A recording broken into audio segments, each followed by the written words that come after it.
Christmas అంటే ఏంటి? మనం చూసినట్లయితే ఈ యొక్క క్రిస్టమస్ అనేటువంటి పదంలో 9 అక్షరాలు ఉన్నాయి. వీటి యొక్క ప్రాముఖ్యమైనటువంటి భావం మనము ఇక్కడ తెలుసుకుందాము. సి అంటే కాల్, దేవుడు మానవుల్ని పిలవడానికి ఈ లోకంలోకి వచ్చాడు. హెచ్ అంటే హీల్, దేవుడు మానవుల్ని బాగు చేయడానికి వచ్చాడు.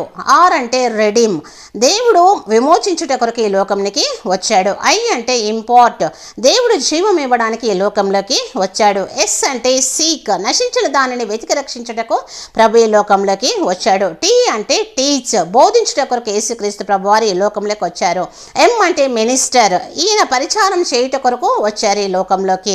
ఏ అంటే అంబాలిష్ అంటే పాపమును తీసివేయటకు దేవుడి లోకంలోకి వచ్చి ఉన్నారు. సేవ్, ఎస్ ఫర్ సేవ్, పాపలను రక్షించుట కొరకు యేసుక్రీస్తు ప్రభు వారు ఈ లోకంలోకి వచ్చారు. రక్షించబడినటువంటి నీవు నేను అనేకులను రక్షించేటువంటి వారంగా ఉండాలి. ఆమేన్.